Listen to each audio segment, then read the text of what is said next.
Voilà, nous y Donc sommes. tu peux arrêter là maintenant pour l'instant, tu as besoin.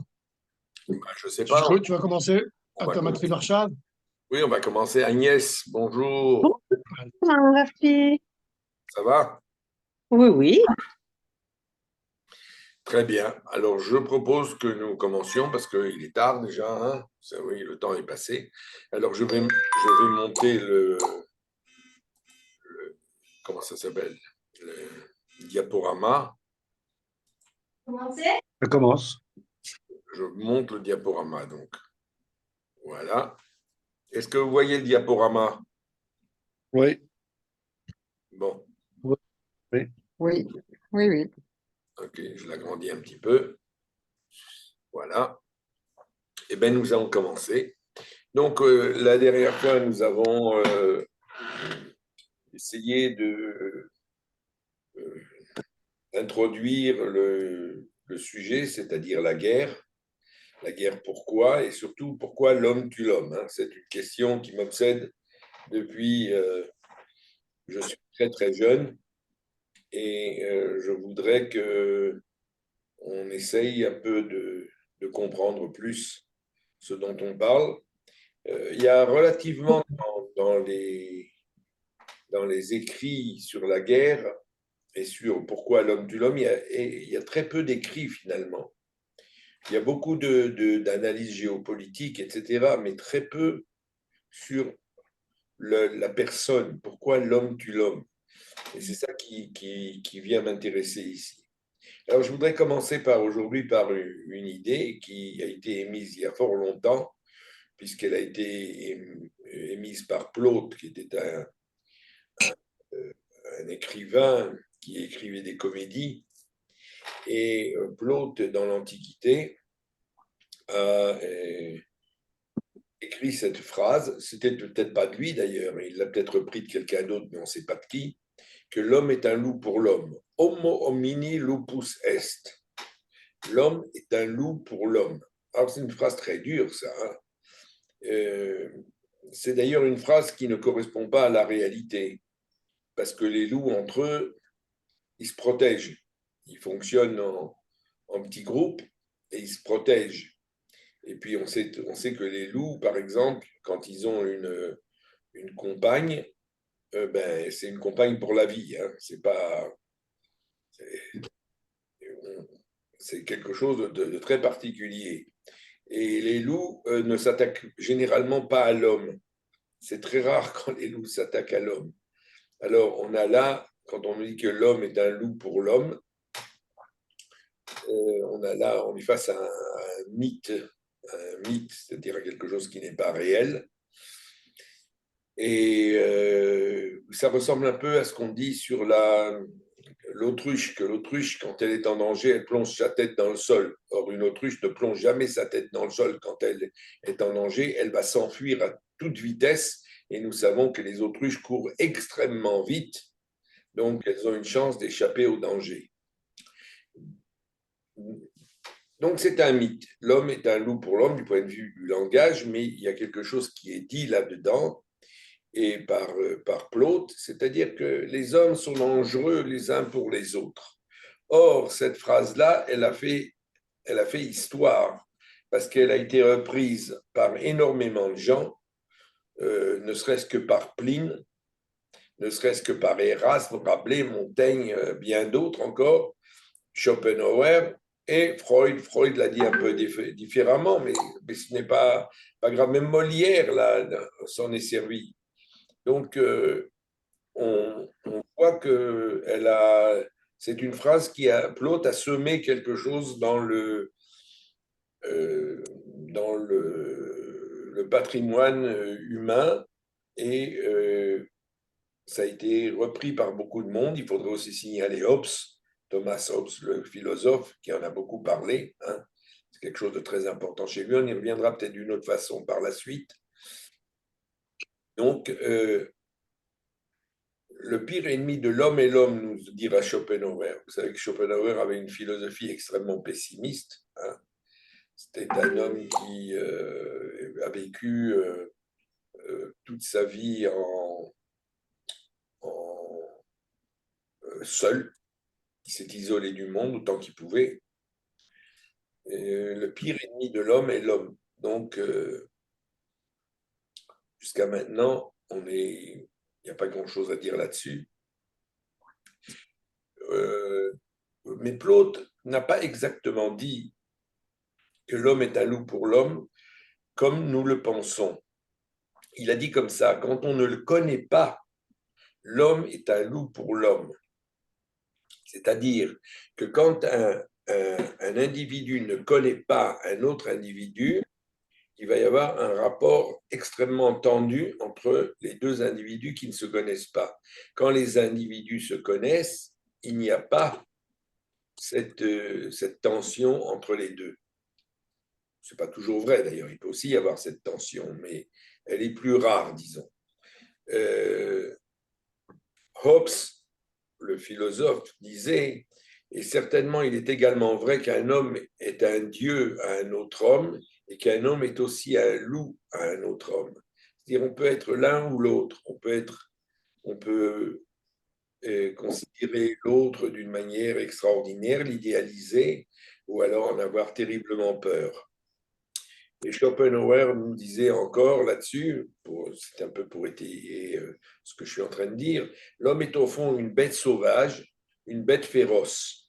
Nous ne le connaissons que dompté, apprivoisé en cet état qui s'appelle civilisation. C'est-à-dire que la civilisation sert à faire que l'homme ne fonctionne plus selon les lois de la jungle. Aussi reculons-nous d'effroi devant les explosions accidentelles de sa nature. Il y a toujours des explosions accidentelles, même dans la civilisation. Que les verrous et les chaînes de l'ordre légal tombent n'importe comment, que l'anarchie éclate, c'est alors qu'on voit ce qu'est l'homme. Et c'est très vrai. Et il y a beaucoup d'États totalitaires qui ont utilisé ça pour se mettre en place, ce genre de théorie. Quand l'anarchie éclate, c'est à ce moment-là qu'ils arrivent et qu'ils prennent le pouvoir et qu'ils sont, en général, ils prennent le pouvoir en tant que bêtes féroces en éliminant tous ceux qui sont opposés à leur pouvoir, à leur puissance, à leur domination. Donc, on a ici une idée que l'homme est un loup pour l'homme, et ça nous mène à l'idée qu'on entend très souvent, on entend souvent dans le monde de l'écologie, on entend aujourd'hui très souvent cette phrase que l'homme est un prédateur. L'homme est un prédateur et il tue les animaux, il change la nature, il dompte la nature, il dompte les animaux. Et il y a finalement toute une discussion, une controverse sur la violence et la cruauté humaine, particulièrement dans les mondes religieux. Dans les mondes de la religion, je n'aborderai pas ça maintenant, c'est pas ce qui me préoccupe a priori. Et là, nous arrivons aux premiers anthropologues qui se sont intéressés à l'idée de guerre et de l'homme qui tue l'homme. L'anthropologie est une science récente, finalement, date de la fin du 19e siècle. Et l'anthropologie qui étudie l'homme, alors, a donné place à des anthropologues tels Charles Le Tourneau, qui est un des premiers anthropologues, et qui nous dit la chose suivante. Et là, on s'arrêtera probablement plus que sur ce que j'ai dit sur le loup, mais ça reprend un peu ce genre de propos, enfin de mythe.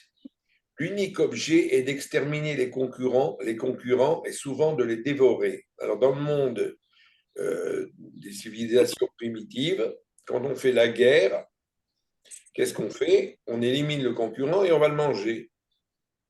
Ainsi, pratiquer la guerre ne diffère en rien de la chasse, ressource unique des animaux carnassiers. C'est-à-dire qu'ici, finalement, cette violence humaine aurait été apprise par la chasse. Retirer, dévorer sur le champ de bataille même l'ennemi vaincu est sûrement glorieux et doux.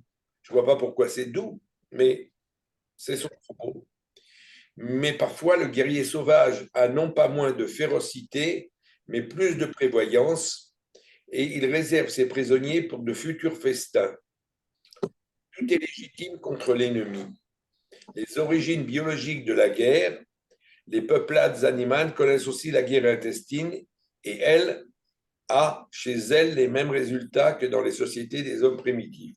Quels que ce soit les animaux, les hommes, tout le monde fait la guerre. Bon, je voudrais juste dire un mot sur le cannibalisme ici, parce que c'est quelque chose de très important. Le cannibalisme n'était pas pratiqué, d'abord, on verra tout à l'heure que c'était beaucoup moins pratiqué qu'on le pense, mais le cannibalisme, quand il était pratiqué, c'était surtout pour, non pas pour manger, mais pour s'approprier le caractère de l'autre, surtout quand c'était un grand guerrier. On mangeait le grand guerrier pour devenir soi-même un grand guerrier. C'est-à-dire que ce n'était pas un acte gratuit de cannibalisme, mais c'était un acte symbolique, presque mystique, si on peut dire. Et ça, c'est une idée qui était très courante au cours du 19e siècle. On nous parle de l'Afrique noire et du cannibalisme et des primitifs. Vous savez que c'est un thème récurrent au 19e siècle. Qu'est-ce que ça vous fait penser, ces phrases-là, hein? Qu'est-ce que vous en dites, vous?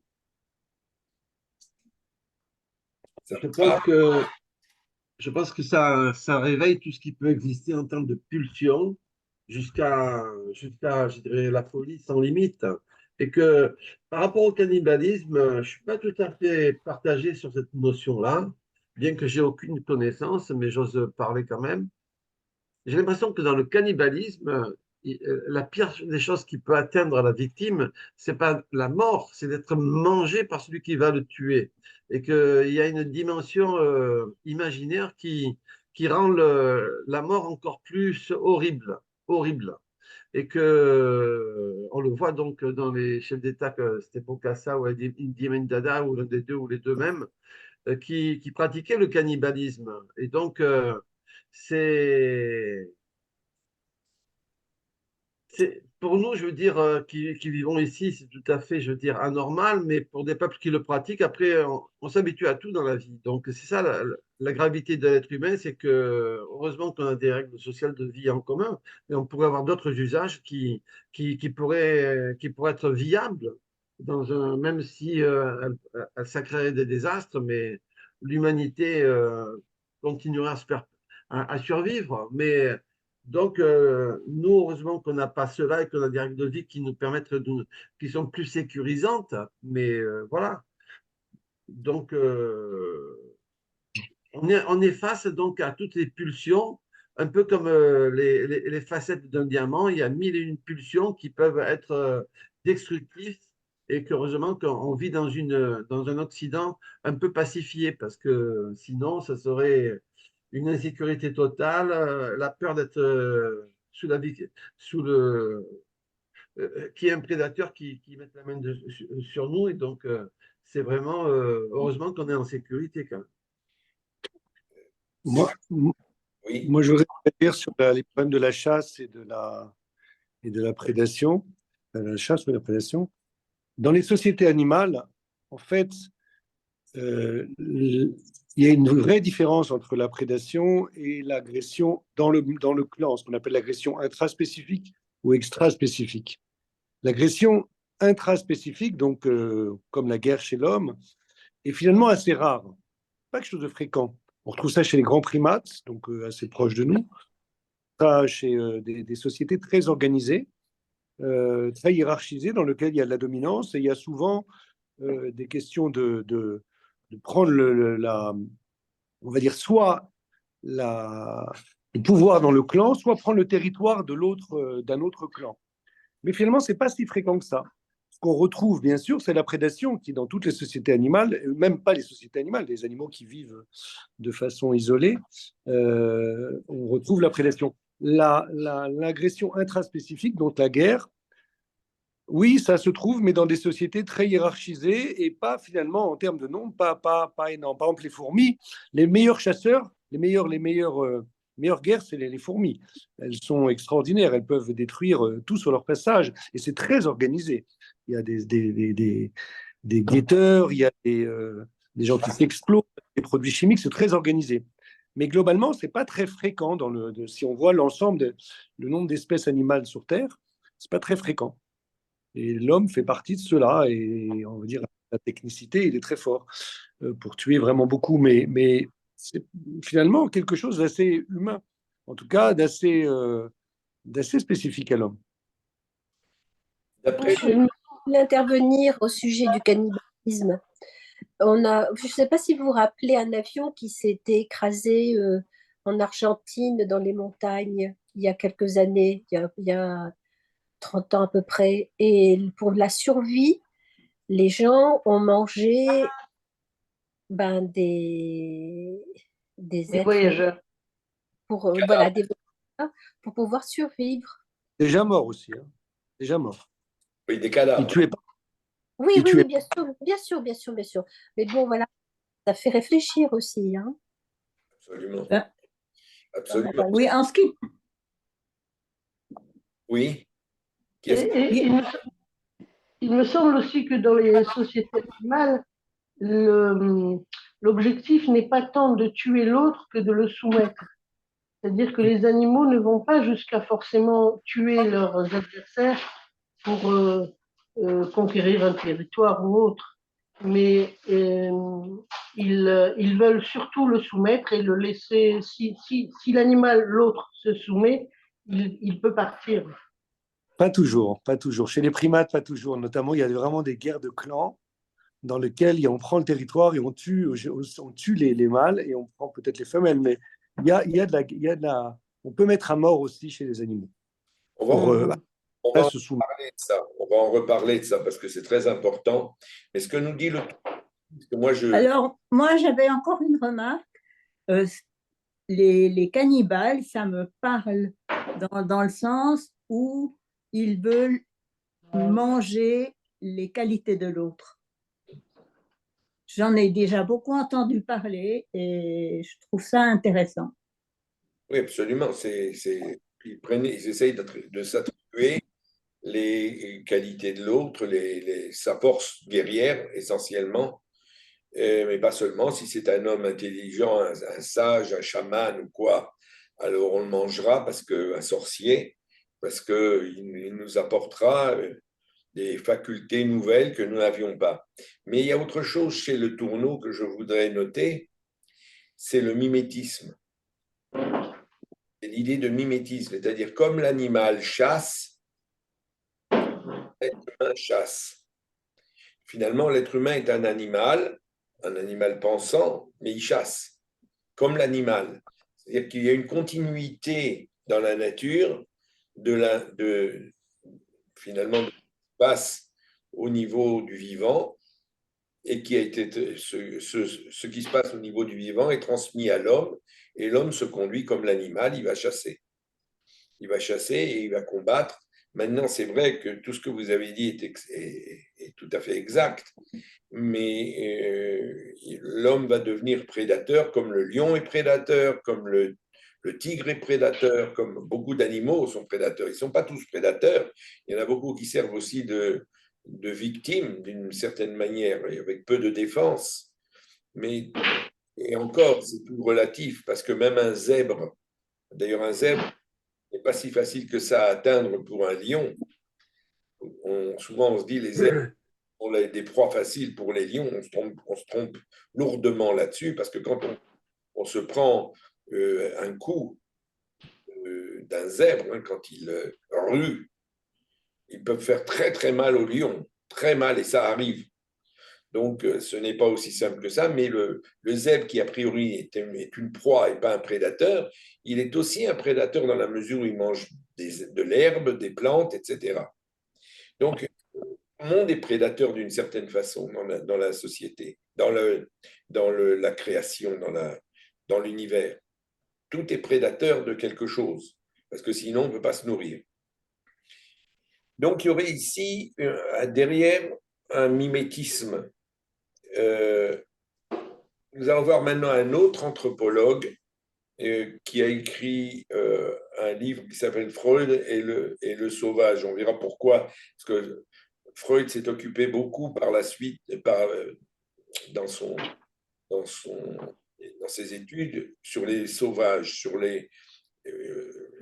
parle de la horde sauvage, on en reparlera Et Corbet dit comme ça: cette sauvagerie intérieure, construction mentale imaginaire influencée par les idéologies du XIXe siècle, comme le racisme ou l'eugénisme, ensemble des recherches. Alors j'ai expliqué ce que c'était que l'eugénisme. Hein.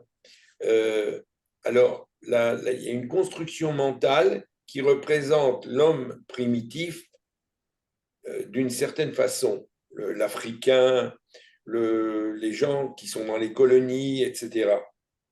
Et on nous les représente. Vous savez qu'il y avait toute comment on dit ça en français, toute une vente de photos et surtout de cartes postales avec des noirs à moitié nus, avec des lances, etc. C'était très apprécié au XIXe siècle. Et d'ailleurs, on ramenait des gens comme ça en Europe pour les exposer dans des cirques ou dans des foires.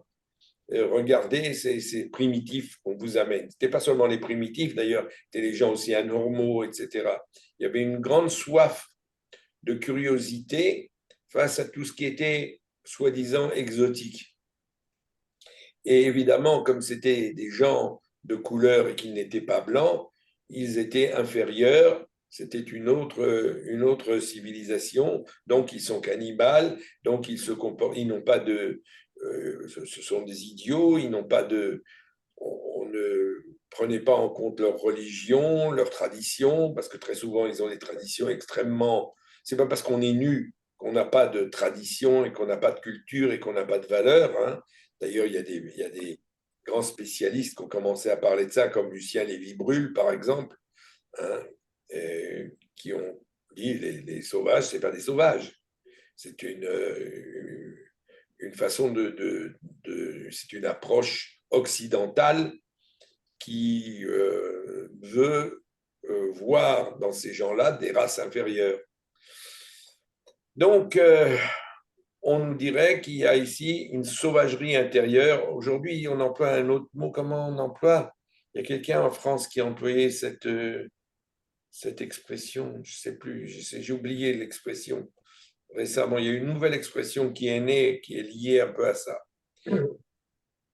Et c'est là qu'on vient à l'idée de horde, la horde. Alors, la horde, c'est les tribus nomades de l'Asie centrale, les hordes qui viennent de Mongolie. Hein. Et on nous dit, en général, la définition, et qui est fausse, on va le voir tout de suite, c'est que ce sont des groupes de personnes plus ou moins disciplinées, qui provoquent du désordre, qui commettent des pillages, des actes de violence, mais sans vraiment avoir un but marqué. La horde, c'est d'abord des animaux vivants. Par exemple, ici, on voit des sangliers, une horde de sangliers, on va dire une horde de sangliers, oui. Mais quand on regarde l'étymologie du mot horde, alors on a tout à fait différent. D'abord, c'est du vieux allemand, et on le trouve en Pologne aussi, horda, en russe, horda. Les Mongols disent ordou. Et qu'est-ce que ça signifie en mongol? C'est un palais, un appartement, l'appartement du gouverneur, un camp militaire. Chez les Turcs aussi, nous voyons ça. C'est une armée, un camp militaire. C'est-à-dire pas quelque chose d'indiscipliné, mais quelque chose de très discipliné, une horde. C'est un mot qui est connu en Europe depuis le XIIIe siècle. On parlait de la horde d'or, hein, les Mongols. Et ils étaient très ordonnés, les Mongols. Ce n'étaient pas des gens qui se lançaient comme ça à l'attaque. Ils avaient une stratégie, ils savaient très bien s'y prendre. Et dans le latin médiéval, on emploie le mot horda pour camp militaire. Donc on est très loin de cette image de la horde sauvage, la anarchique, par la suite on nous a présentée et qui est encore dans les dictionnaires. Ce n'est pas l'origine du terme. C'est au contraire quelque chose de très ordonné. Je reviens sur ce que vous avez dit, Dr Kern.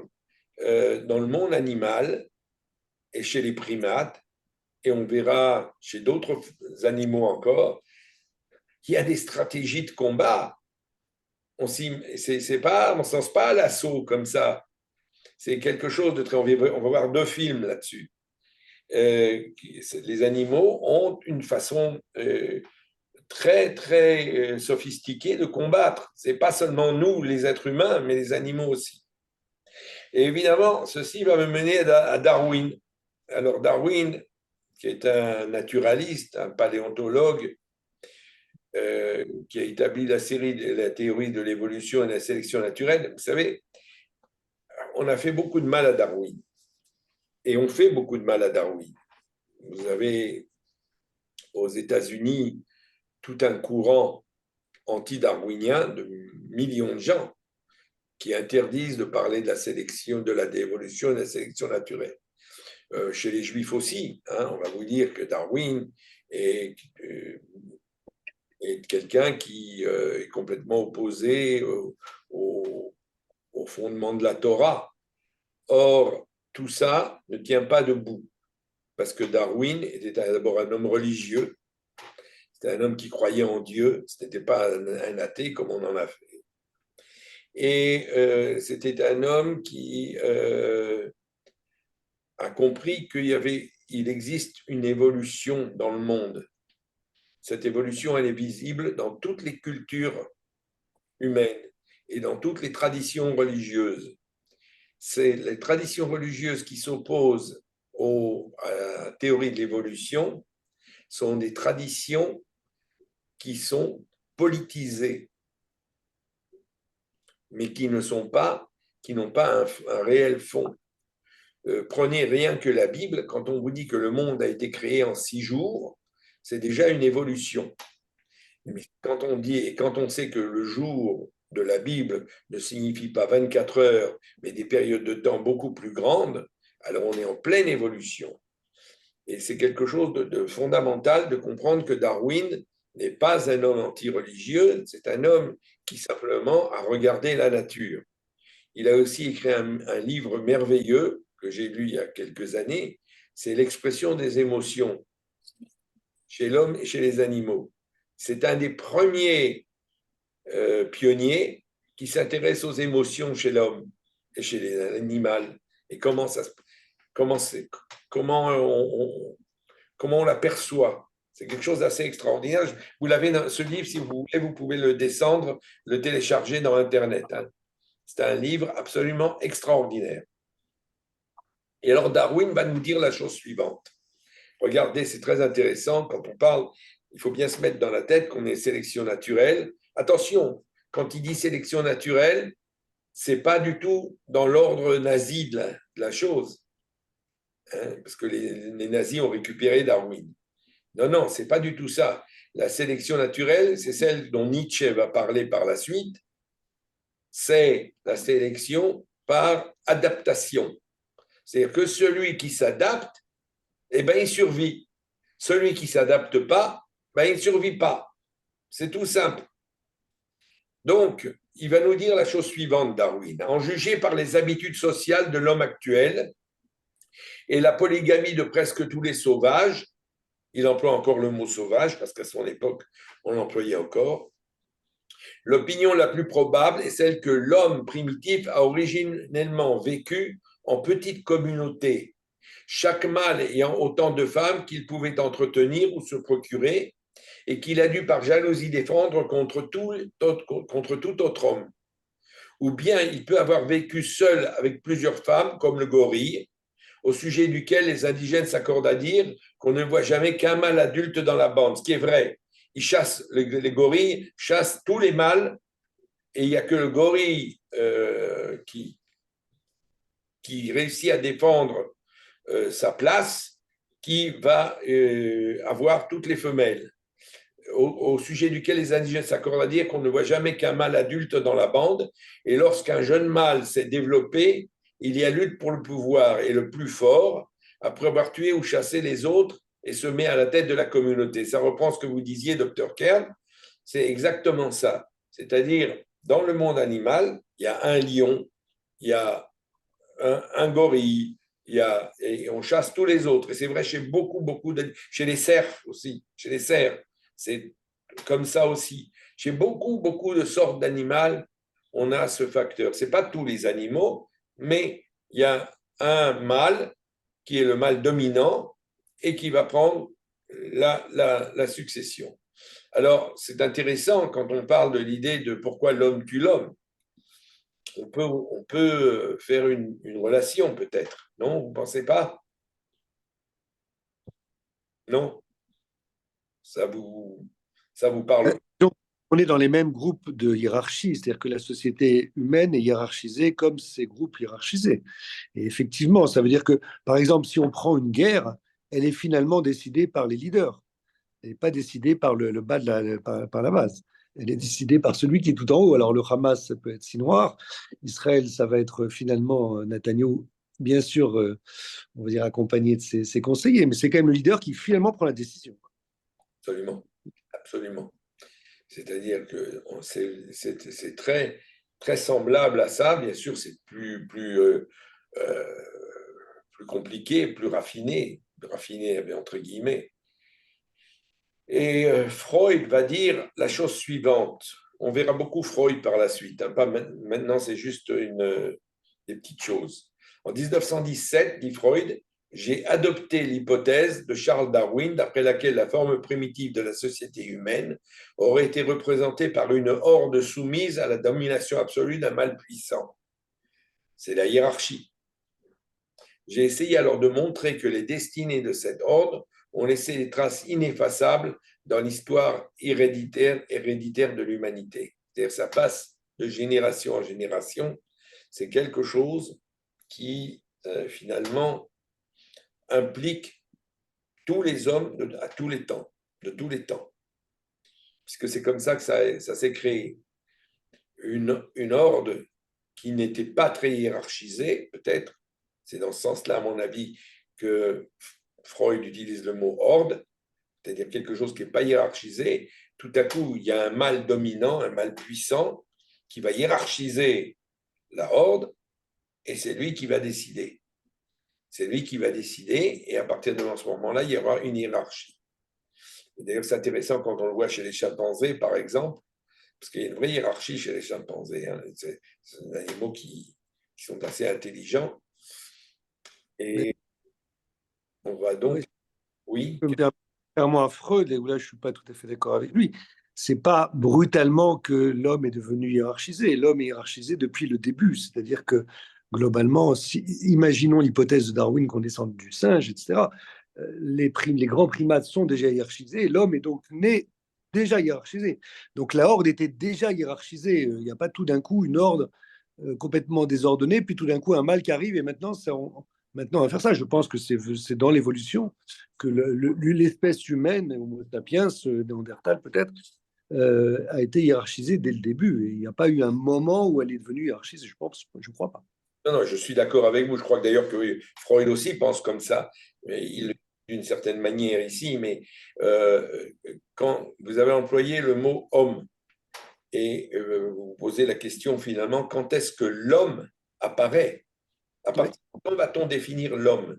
Qu'est-ce qu'un homme? Et vous savez, on a très longtemps, on a dit, ah, c'est l'homme de Cro-Magnon. Mais bon, maintenant, il s'avère que l'homme de Néandertal était aussi très civilisé. Hein. C'était pas, c'était des gens qui savaient faire. Et puis, on a trouvé maintenant encore des civilisations, dernièrement, des civilisations encore beaucoup plus anciennes et qui étaient extrêmement civilisées. Donc, quand est-ce que commence l'homme? Qu'est-ce que l'homme? Justement, c'est intéressant parce que Néandertal a laissé la place. Il était sans doute plus intelligent qu'Homo sapiens au départ, visiblement selon les recherches. Il a perdu sa place parce que l'homme Homo sapiens s'est collectivisé, justement, a fait groupe, des groupes beaucoup plus grands que Néandertal. Donc c'est la collectivité, donc la hiérarchie aussi, qui a fait que Néandertal, bien que plus intelligent, n'est pas prédominé. Oui, exactement. Et ensuite, il s'avère que les Néandertals se sont assimilés aux sapiens. Hein. Et ça, c'est intéressant parce qu'on ne sait pas qu'ils ont été détruits. C'est qu'on sait aujourd'hui qu'il y a eu une jonction entre les deux. Et c'est remarquable. Donc, il y a eu quelque chose qui s'est passé il y a très longtemps où un individu, à partir d'un certain moment, a réussi à organiser quelque chose. Et c'est comme ça que pour Freud, le monde se serait organisé. Bien sûr, tout ça, c'est C'est un processus, ça ne se passe pas en un jour. Continue. Oui. Je voulais dire quelque chose. Si on en croit Elias Canetti, il parle de masse et il parle de meute. Et elles auraient, enfin ces masses et ces meutes, auraient une identité indépendamment une volonté indépendamment de toute hiérarchie. Et donc une façon de se comporter qui relèverait spécifiquement justement à ces identités-là. Oui, oui, pourquoi pas. C'est fort possible. On est dans tout ça, il faut bien dire, on est dans des hypothèses. On est soumis à des hypothèses, mais c'est tout de même intéressant de se référer à ces textes, parce que bien qu'on ne puisse pas prouver grand-chose, mais ça nous donne tout de même une indication. Freud nous dira dans la horde originaire darwinienne, il n'y a naturellement aucune place pour les débuts du totémisme. Le totémisme, c'est un concept qui a été inventé par les anthropologues qui dit que à partir du moment où il y a totémisme, c'est-à-dire qu'un clan se réfère à un totem, c'est quelque chose de mythique, eh bien, il y a une organisation qui se met en place, une organisation d'ordre social, religieuse, un clan, une tribu, et ils ont un totem qui les protège, qu'ils vénèrent. C'est souvent un grand poteau en bois, on connaît bien les totems indiens des États-Unis. Il y a des sculptures d'animaux en général qui sont sculptées dedans. Et donc, dans la horde darwinienne, il n'y a naturellement aucune place pour les débuts du totémisme. C'est-à-dire que pour Freud, il n'y a pas cette hiérarchisation que nous voyons par la suite. Un père violent, jaloux, qui garde toutes les femelles pour soi et évince les fils qui arrivent à l'âge adulte, rien de plus. C'est-à-dire que le début serait encore avant qu'il y ait une hiérarchisation, un mâle dominant chez les êtres humains qui prendrait la place dominante et qui chasserait tous les autres mâles ou les empêcherait de s'approcher des femelles. Il y a des sociétés d'animaux où le mâle dominant chasse tous les autres, ou alors il les laisse vivre à côté, mais sans s'approcher des femelles. Il est le seul à ensemencer les femelles. Bon, donc voilà la première théorie, ce que nous dit ici Freud. Un jour, les frères expulsés se groupèrent, abattirent et consommèrent le père et mirent ainsi un terme à la horde paternelle. Réunis, ils osèrent accomplir ce qui était resté impossible à l'individu. Alors bon, on est dans Oedipe, là, hein, on reprend le concept d'Oedipe, c'est-à-dire les enfants tuent le père, et comme ils tuent le père, ça va leur permettre de créer une société. Parce que pour tuer le père, il faut qu'ils s'y mettent à plusieurs, parce que le père est fort. Donc, comme les enfants sont plus faibles, il va falloir se mettre ensemble pour le faire. Nous reverrons cette idée-là différemment. Si vous remarquez en dessous, j'ai apporté les couvertures, la couverture du livre de Jean Rognier-Aîné, La guerre du feu. C'est un livre que j'ai lu très jeune, quand j'étais très jeune, et qui nous montre, enfin, qui est un récit romantisé des premiers hommes sur Terre. La conquête du feu, la conquête des femelles. Et c'est intéressant, bien entendu, c'est à la sauce 19e siècle, c'est-à-dire on a affaire à des hommes primitifs, sans beaucoup de culture, mais il y a une première avancée là vers une tentative de compréhension de ce qu'est l'homme primitif, l'homme préhistorique. On ne sait pas qu'on en sache beaucoup plus aujourd'hui, mais tout de même. Je voudrais aussi vous parler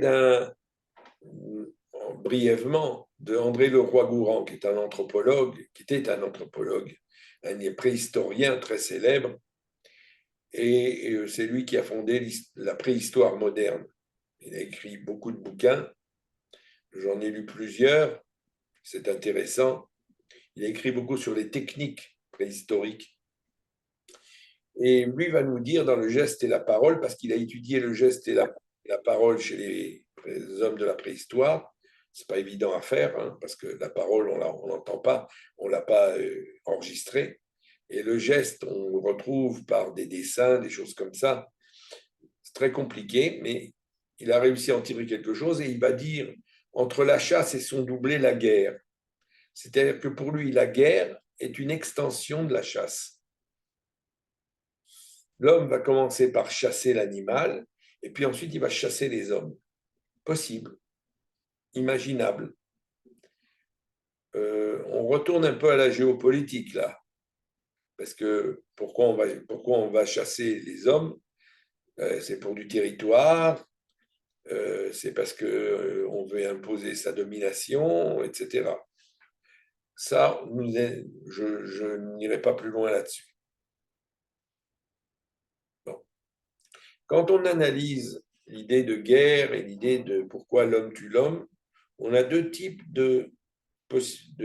d'approches. On a une analyse non rationnelle de l'événement, parce que l'analyse rationnelle de l'événement, on la connaît. On retourne à la géopolitique et à tout ce que ça comprend. On a donc une analyse non rationnelle, c'est-à-dire qu'il faut sortir de notre rationalité pour essayer de comprendre quelque chose à tout ça. Et il y a une autre possibilité, c'est d'essayer de voir ce que contient l'inconscient à ce niveau-là. Vous comprenez bien qu'on est devant des difficultés grandioses, mais on verra qu'on peut aboutir à certaines réflexions très intéressantes sur le sujet. J'y viendrai bien entendu par la suite. Pour rester encore dans le rationnel, je voudrais citer encore Thomas Hobbes qui parlait de la guerre de tous contre tous. Les hommes ont toujours fait la guerre des uns contre les autres et à tous les niveaux. La guerre, ce n'est pas forcément la guerre sanglante avec des troupes, mais ça peut être la guerre de palais pour dominer dans une société. Dans les cours royales à l'époque de Hobbes, mais bien avant et bien après, il y avait des oppositions extrêmement virulentes, une espèce de guerre froide entre les princes, les seigneurs, etc. Et puis nous avons face à ça une autre opinion, j'en parlerai pas non plus beaucoup, c'est celle de Rousseau. Pour Rousseau, Rousseau développe l'idée de l'homme sauvage, hein, de cet homme qui se développe en dehors de toute civilisation et qui est un homme bon. Je ne sais pas d'où il a tiré ça, Rousseau, parce que moi, ça me laisse assez froid comme idée. Et l'homme est entraîné dans le plus horrible état de guerre. La société naissante, le fait d'avoir des biens, ça va entraîner l'homme à la guerre, à la violence. Bon, c'est la théorie de Rousseau. Je vous la laisse. Je voudrais venir maintenant à un homme qui était très réactionnaire, qui est le comte Joseph de Maistre, qui était un homme politique, philosophe, qui était du royaume de Sardaigne. Il était contre un opposé farouche à la Révolution française et très, très critique. Il a écrit des œuvres extrêmement critiques contre la Révolution. Et alors, il nous dit ça dans un livre qui s'appelle Les soirées de Saint-Pétersbourg, ou Entretien sur le gouvernement temporel de la Providence. Il nous dit comme ça. Enfin, messieurs, les fonctions du soldat sont terribles. Donc, il reconnaît qu'être soldat, c'est pas ce qu'il y a de mieux. Mais il faut qu'elles tiennent à une grande loi du monde spirituel. Et l'on ne doit pas s'étonner que toutes les nations de l'univers se soient accordées à voir dans ce fléau quelque chose de plus particulièrement divin que dans les autres. on va essayer d'interpréter ça ensemble. Hein. Croyez que ce n'est pas sans une grande et profonde raison que le titre de Dieu des armées brille à toutes les pages de l'Écriture sainte. Il exagère un petit peu, enfin, c'est vrai que dans l'Écriture sainte, on voit Elohei Tzvaot, le Dieu des armées. Ainsi s'accomplit sans cesse depuis le ciron. Le ciron, c'est un acarien, hein, c'est tout petit, c'est minuscule, une petite bête de rien du tout. C'est ce qui vit dans nos draps et dans nos matelas. Jusqu'à l'homme, la grande loi de la destruction violente des êtres vivants. La terre entière continuellement imbibée de sang n'est qu'un autel immense où tout ce qui vit doit être immolé sans fin, sans mesure, sans relâche, jusqu'à la consommation des choses, jusqu'à l'extinction du mal, jusqu'à la mort de la mort. La guerre est donc divine en elle-même, puisque c'est la loi du monde. Je vous laisse dire ce que vous voulez là-dessus.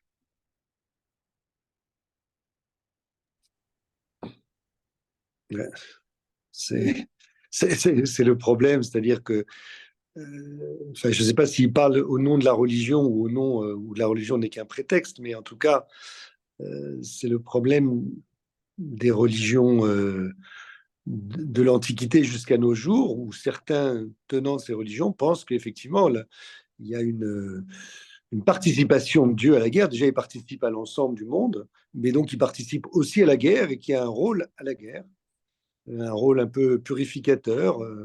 Alors, ça peut être par l'économie, ça peut être par des gens qui disparaissent, ça peut être revivificateur. Enfin, on le voit, par exemple, là, on dit tout d'un coup, après cette guerre, on va avoir un sursaut et on va se remettre politiquement ensemble, alors qu'on était désunis. Donc, il y en a qui voient dans les guerres des rôles utiles, comme après la Seconde Guerre mondiale, il y a eu les 30 Glorieuses qui ont permis de reprendre l'économie. Et donc, Dieu, qui serait, on va dire, à la manœuvre de tout, est aussi à la manœuvre des guerres. Absolument. Quelqu'un veut rajouter quelque chose? Allez-y. Je pense que c'est le côté le plus dangereux de la guerre, c'est de la sacraliser, de mettre Dieu. Vous m'entendez pas? Allô? Oui, on vous entend. C'est de la sacraliser et voilà et de lui donner une puissance, en quelque sorte, qui fait que l'individu s'efface devant la cause sacrée et il n'y a pas de fin, quoi. Enfin, je trouve ça un peu terrifiant. Oui, il y a quelque chose pour nous occidentaux, de dire que la guerre a quelque chose de l'ordre du divin, et c'est une loi du monde, c'est finalement nous dire que la guerre est éternelle, qu'il y aura toujours la guerre. Oui, mais la loi du monde, la guerre, c'est une loi du monde. C'est-à-dire que depuis que l'homme est homme et avant, visiblement, c'est bien une loi du monde. Maintenant, dire que Dieu est responsable de cette loi du monde, c'est vrai que si on met Dieu responsable de tout, alors il y est. Mais ce que disait, je ne sais plus comment tu t'appelles, c'est vrai que c'est problématique parce qu'au nom de ça, on peut aller très loin, voire trop loin, et c'est ce qu'on voit actuellement. C'est-à-dire que là, on est dans une guerre de religion actuellement, on est en plein dedans, et au nom de en pensant connaître ce que Dieu veut, on instrumentalise Dieu finalement. Absolument. Moi, je vais rajouter quelque chose, c'est que est-ce que la guerre, les séismes, les incendies ne sont pas là pour réguler la démographie? C'est vrai que c'est dur de dire ça, mais je pense que c'est une manière de réguler la démographie sur Terre parce que on va finir par être trop nombreux, mais il faut nourrir ce monde, il faut donc, voilà. C'est une autre manière de penser. Est-ce que Dieu y est pour quelque chose? Je ne sais pas, mais en tous les cas, il y a une utilisation divine, une représentation divine pour dire que la guerre est nécessaire actuellement dans nos sociétés. Bon, moi, je pense qu'il y a deux choses. Je ne suis pas d'accord qu'on est dans une guerre de religion, on est dans une guerre territoriale, mais aussi, c'était la première chose que je voulais dire, ça me fait peur. Comme disait, je ne sais plus, Claire, ou je ne sais plus, moi, ça me fait peur, ça m'affole de mettre le divin partout. Oui, n'importe comment. Qu'est-ce que ça veut dire de mettre le divin partout? Alors, c'est un peu retiré de la responsabilité de l'être humain. Si c'est Dieu qui fait la guerre, qui décide de la guerre, alors où est l'homme? Hein, ça rappelle toujours cette phrase sur la Shoah. On disait ne demandez pas où était Dieu pendant la Shoah, demandez où était l'homme pendant la Shoah. Parce que si vous demandez où était Dieu pendant la Shoah, Hitler n'est plus responsable de ses actes. C'est l'homme, c'est Dieu qui est responsable d'Hitler. Et ça laisse tout de même bien à penser. Hein. Je ne sais pas. Puis, il y a autre chose, c'est qu'on dit souvent que Dieu s'est retiré du monde pour laisser le libre arbitre à l'homme. Alors, c'est paradoxal. C'est paradoxal et c'est non seulement ça, mais c'est une idée théologique.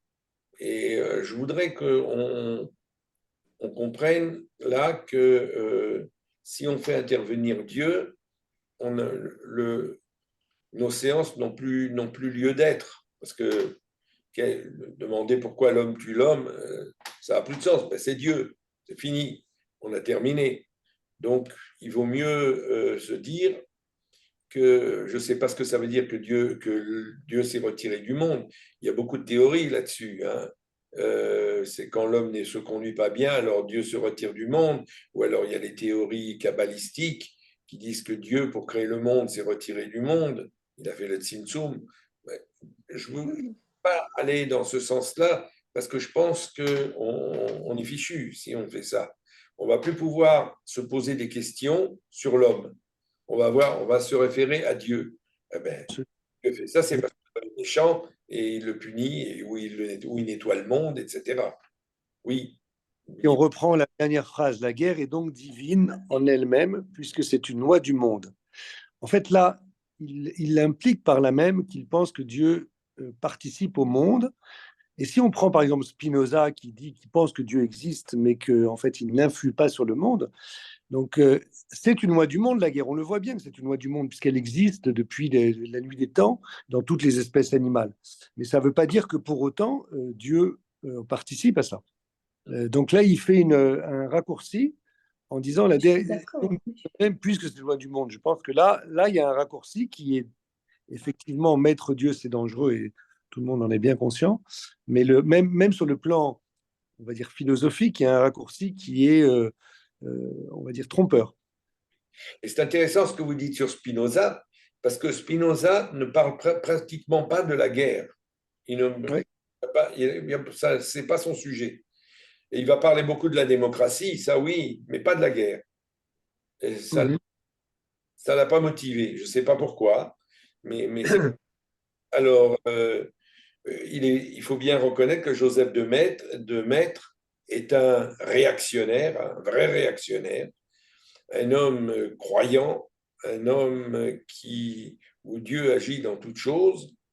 Et finalement, il retire la responsabilité directe de l'homme face à cette violence qu'est la guerre. C'est divin, c'est donc, on va l'accepter. Il le dit d'ailleurs, c'est une grande loi du monde spirituel. Il emploie plusieurs fois le mot divin.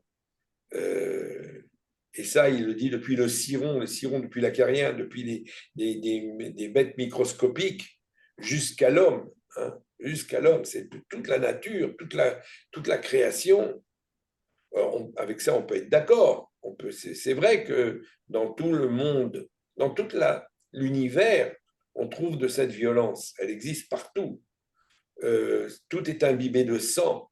Il parlera d'un autel, comme si la guerre était un immense autel où on sacrifie. Vous savez ce que ça me rappelle? Ça me rappelle dans ces civilisations précolombiennes où quand il y avait une famine ou une épidémie, on sacrifiait des centaines d'esclaves en une journée pour satisfaire le Dieu, pour calmer sa violence.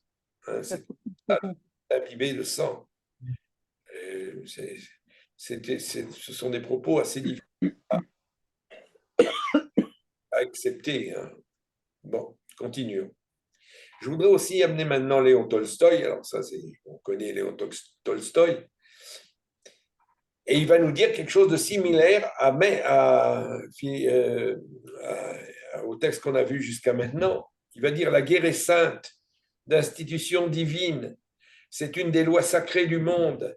Elle entretient chez les hommes tous les grands, les nobles sentiments. La guerre va développer les nobles sentiments, le patriotisme, l'héroïsme, etc. L'honneur, le désintéressement, la vertu, le courage, et les empêche en un mot de tomber dans le plus hideux matérialisme. Waouh! Qu'est-ce que vous en dites? Tolstoï a dit d'autres choses aussi sur la guerre. Là, je ne sais pas, vous avez pris ça quelque part, mais moi j'ai lu sur Tolstoï qui était contre la guerre dans d'autres écrits. Hein. C'est pas pour rien que j'ai amené guerre et paix, hein, la guerre et la paix, parce que dans la guerre et la paix, c'est une constatation, un témoignage contre la guerre. Mais en même temps, Tolstoï voit dans la guerre quelque chose qui vient d'extrêmement loin. Alors il est contre la guerre en soi, contre ce qu'elle fait, contre cette destruction horrible. Je ne sais pas si vous vous rappelez, dans les textes de Guerre et Paix, la destruction de Moscou, quand Kutuzov brûle Moscou. Hein, mais c'est absolument terrible de voir ça. Et ce qui se passe, le jeu entre les gens, les amours qui ne peuvent pas avoir lieu à cause de la guerre. Mais en même temps, il va nous dire, la guerre est sainte, d'institution divine, c'est une des lois sacrées du monde. C'est-à-dire que c'est quelque chose auquel on ne peut pas échapper, même s'il est contre, même s'il va la critiquer dans Guerre et Paix, et c'est pas rien, Guerre et Paix. Hein, c'est un véritable plaidoyer contre la guerre. Mais tout de même, la guerre... On peut rapprocher ça de ce qui se passe ici. Il y avait une désunion complète dans le peuple, enfin chez les Israéliens, et tous ceux qui sont partis faire la guerre disent que qu'il y a une noblesse, une solidarité, et qu'ils retrouvent enfin cette amitié qui n'aurait jamais dû disparaître. Et je pense que c'est ce que dit Tolstoï là dans les nobles sentiments, etc., qui renaissent lorsqu'il faut s'entraider. D'une certaine façon, oui, c'est-à-dire que ça fait surgir des valeurs individuelles qui ne sont pas forcément visibles dans des temps normaux. Hein, c'est vrai. Et ça peut en même temps, parallèlement, entraîner des choses assez horribles, parce que dans une guerre, on tue. Alors c'est vrai que moi, en tant qu'individu, je peux être tout à coup plein de courage, aider mon prochain, aider le soldat qui est avec moi, mais d'un autre côté, je peux tuer celui qui est en face, qui est mon ennemi. C'est pas simple. Pas simple. Finalement, c'est un gros paradoxe. Oui, mais Rafi, quand tu dis c'est pas simple, je dirais que c'est simple de tuer quelqu'un qui va te tuer. C'est toi ou c'est lui. Donc là, il n'y a plus le choix de je vais réfléchir ce que je vais faire. Par contre, c'est vrai que lorsque une armée se déploie dans une zone de guerre, les uns dépendent des autres. Donc la solidarité est une nécessité. Alors que dans la société où l'on vit, l'entraide n'est pas une nécessité, c'est plus l'histoire d'une volonté, c'est de créer, de satisfaire un besoin, que là, la nécessité fait loi.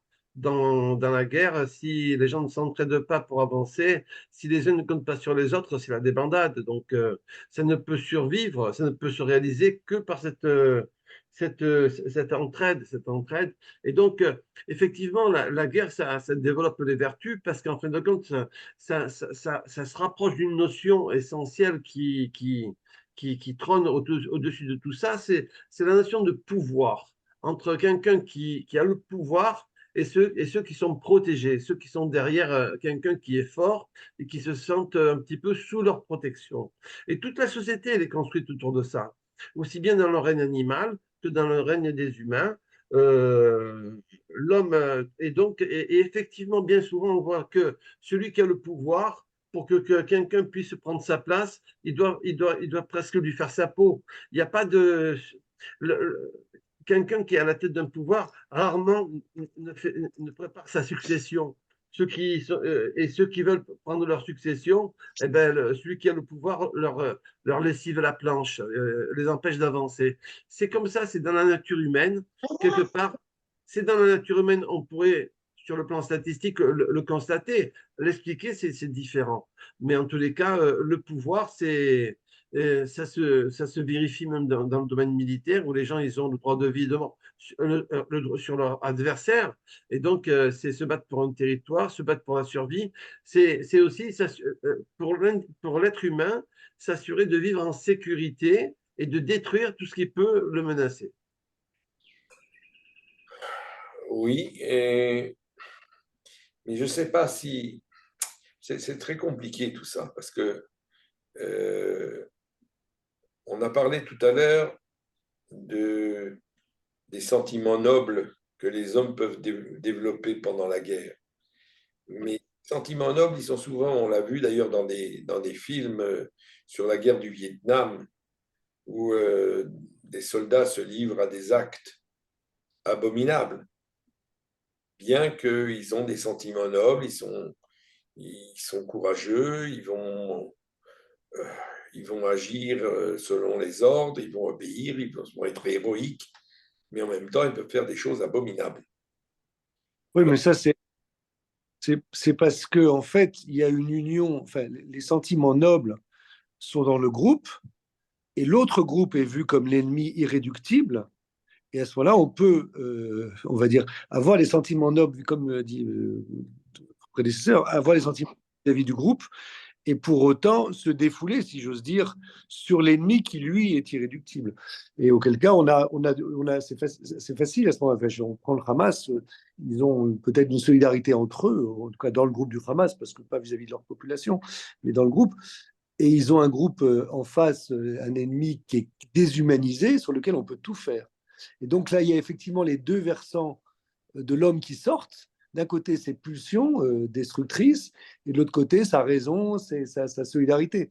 Donc on peut, dans une guerre, associer les deux, c'est-à-dire effectivement défoulement pulsionnel et pour autant sentiment noble, vertu, etc., vis-à-vis de son propre groupe. Absolument, absolument. Je suis tout à fait d'accord avec ça.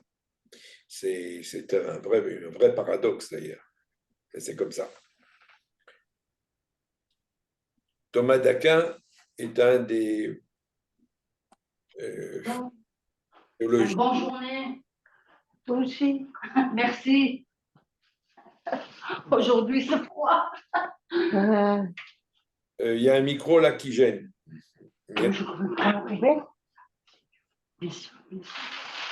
Alors, Thomas d'Aquin est un théologien, un philosophe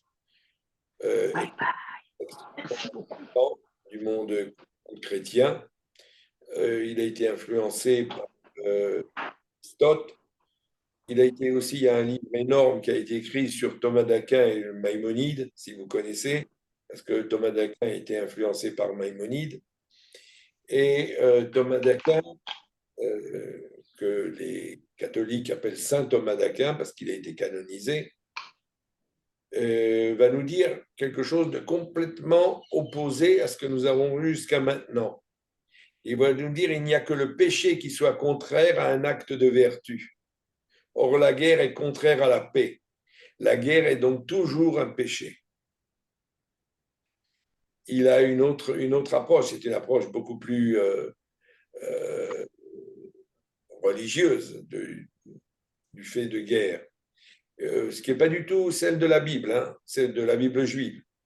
Dans la Bible juive, la guerre, c'est pour ça que je ne la porte pas d'ailleurs, ou presque pas. C'est la guerre, elle est dans la nature, elle est là. Elle est là, c'est un fait c'est l'univers, le monde est en guerre. La guerre, elle commence dès les débuts de l'humanité et elle se perpétuera à toutes les générations. Mais pour Thomas d'Aquin, la guerre est donc toujours un péché. Chez les Juifs, la guerre n'est pas un péché.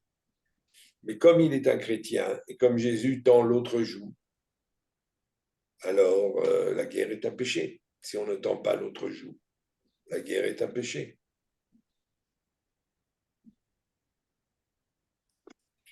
C'est un texte qui est complètement opposé à ce que nous avons vu jusqu'à maintenant. Ça veut dire que même chez les chrétiens, on n'a pas une idée unique de la guerre. Joseph de Maistre ne fréquente pas Thomas d'Aquin, hein, pas du tout.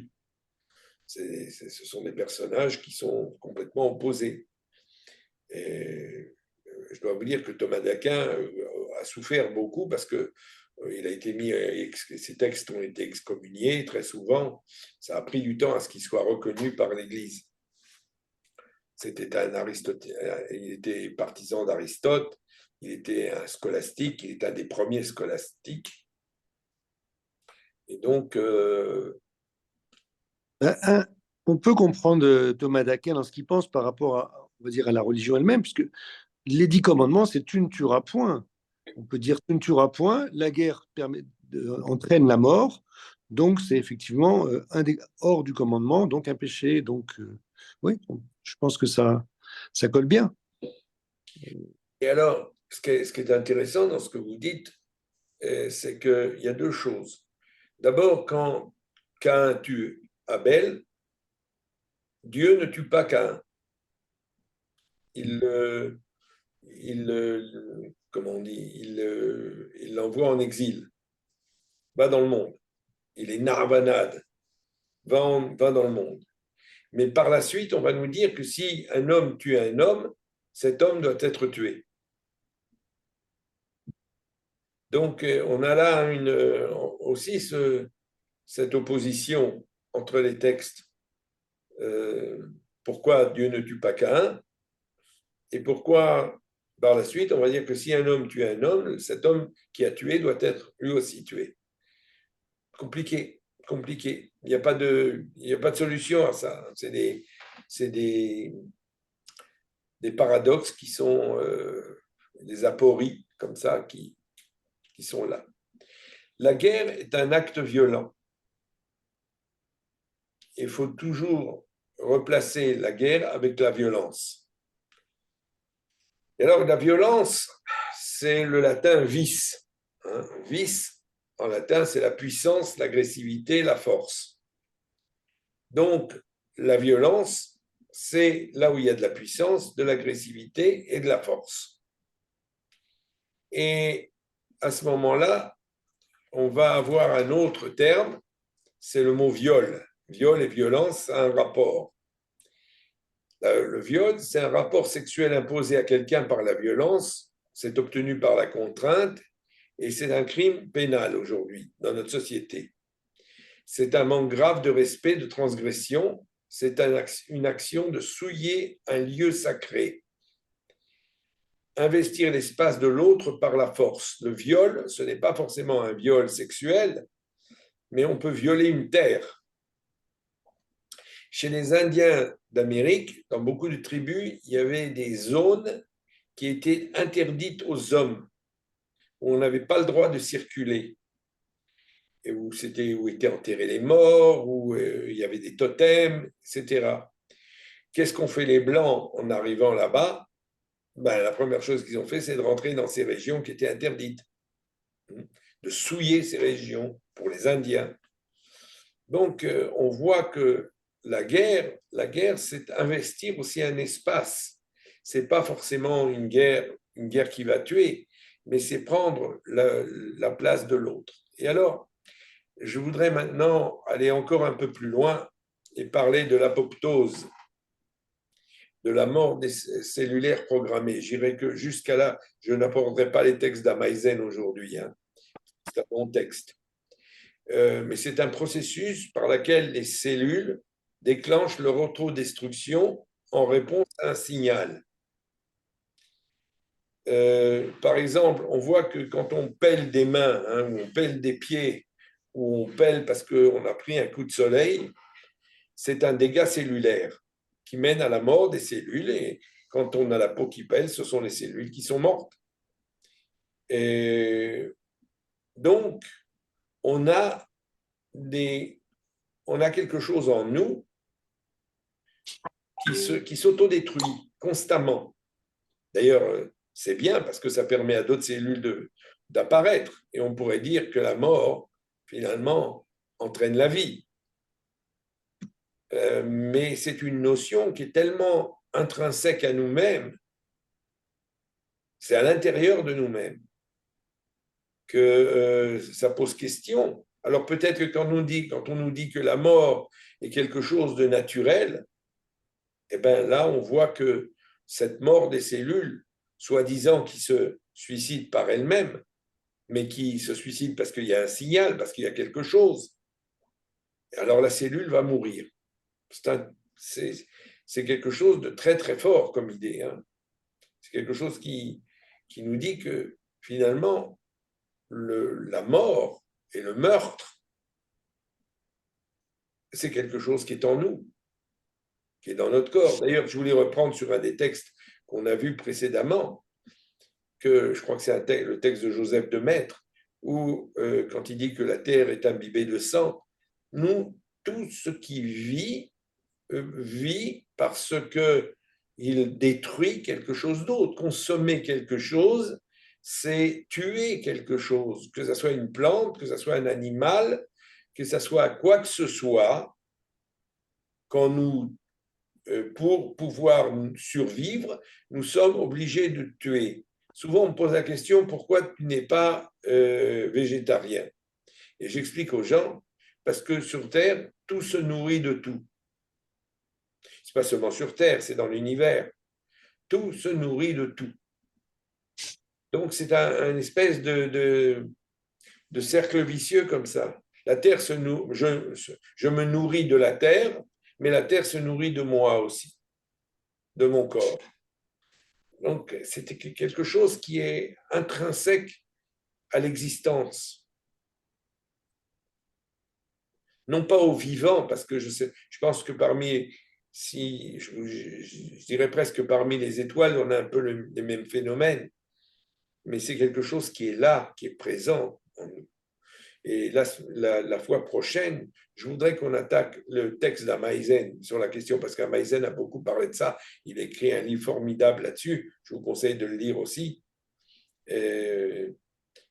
On verra ça, pas la semaine prochaine, parce que la semaine prochaine, c'est Pourim. Hein. Et donc, on va faire une pause d'une semaine, si vous voulez bien. Mais je tiens à vous dire tout de suite que les 5 semaines dont j'ai parlé a priori pour ce cours, ça va durer beaucoup, beaucoup plus longtemps. Ouais. J'ai énormément de matériel et c'est du matériel qui n'est pas toujours facile à comprendre et qui va entraîner beaucoup de discussions. On n'est qu'au début. Voilà. Si vous avez quelque chose à dire avant qu'on se sépare, c'est le moment. Merci.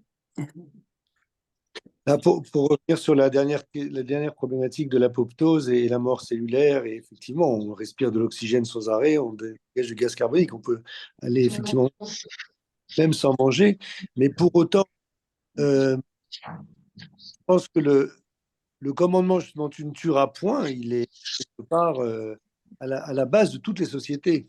C'est-à-dire qu'on peut tuer des animaux pour manger, c'est pas interdit, c'est rarement interdit. Sauf peut-être effectivement chez les hindous. Tuer un être vivant, ce n'est pas la même problématique que tuer effectivement une proie. C'est chose qui est mis en place justement pour se protéger de la guerre de tous contre tous. Il y a son microphone.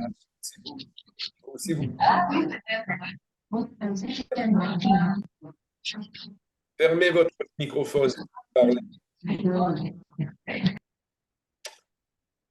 ne sais pas qui c'est. Bon, allez-y, docteur Kern, allez-y. Non, je disais juste que tuer, on va dire, le problème des végétariens, etc., ou des plantes, ou manger, enfin, c'est quelque chose dans l'ordre naturel, effectivement, mais l'homme a sorti une loi à un moment qui est « tu ne tueras point ». L'homme ou Dieu, ou peu importe, enfin, en tout cas, c'est une loi fondamentale. Et tu ne tueras point pas l'être vivant, mais tu ne tueras point l'autre homme. Et je pense que c'est quelque chose qui, effectivement, là, est plutôt du domaine de la culture, plus que du domaine de la nature, et qui change un peu la donne. Donc, en fait, oui, l'apoptose, c'est naturel, oui, le fait d'ingérer d'autres choses, c'est naturel, mais tuer quelqu'un, on est sorti d'un tabou majeur de l'humanité, en fait, de l'être culturel humain, C'est même comme l'inceste, on va dire, qui est la sexualité naturelle, mais la sexualité sur un membre de notre groupe, de notre famille, devient interdite. Et donc, les interdits permettent quand même de réguler un peu la nature qui, en tout cas, est considérée comme problématique pour l'homme. toutes les religions ont été conçues pour lutter contre la loi de la jungle. Ça a plus ou moins réussi, peu importe, mais c'est pour ça qu'elles sont conçues. C'est pour ça que les civilisations, quand elles imposent des lois, c'est pour mettre de l'ordre dans la loi de la jungle. C'est pour que les faibles puissent vivre dans une société où les forts seulement, ou ceux qui s'adaptent, pourraient résister. C'est pour permettre aux autres de vivre aussi. Bon, c'est effectivement quelque chose de très important. C'est évidemment mettre un frein au processus naturel que nous ne pouvons éviter complètement, parce que l'apoptose, on ne peut pas l'éviter, mais de réduire cette qui est dans le monde. C'est ça. C'est ce que vous dites. Et c'est vrai. Oui. Oui. Bien. Alors, je vous remercie beaucoup. Alors, Merci. 2 semaines. Hein. Merci beaucoup. Vous enverrez probablement encore des textes cette semaine, mais nous les étudierons beaucoup plus tard. Et puis, il y aura encore des séries de textes après. Je vais envoyer au moins encore 2-3 séries de textes au moins. Est-ce qu'il est possible d'avoir le PowerPoint ou pas? Ah oui, je peux vous l'envoyer si vous voulez. Bien, Oui, ouais. oui. Oui, c'est intéressant. Ouais. Même les deux, d'ailleurs. Le premier aussi est intéressant. On n'a pas toujours le temps de lire ou de comprendre tout, de voir tout. Donc, si vous pouvez envoyer le PowerPoint, c'est bien, ouais. Oui. Les deux. Ok. D'accord. Merci. Ok. Excusez-moi, docteur Kern, Oui. Vous êtes docteur en quoi? Je suis très curieuse. Docteur vétérinaire. Merci. Et en général, est spécialisé dans les problèmes de comportement animal. Merci beaucoup. Alors, bon Pourim et à très bientôt. Chag Sameach pour tout le monde, oui. Merci. Sameach. Merci beaucoup. En tout cas, c'est très intéressant. Façon de faire. Merci.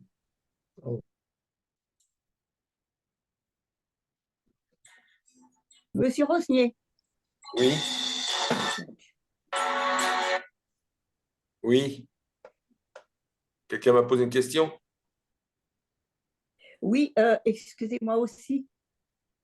Oui, j'ai une petite question. J'ai 2 personnes que j'aurais voulu inviter. Je ne sais pas si elles veulent participer. Est-ce encore possible? Oui, oui, bien sûr, sans problème. Vous me donnez leur Je les contacte et si elles sont intéressées, je vous donne toutes les informations. Sans problème. Merci beaucoup. Allez, au revoir. Au revoir.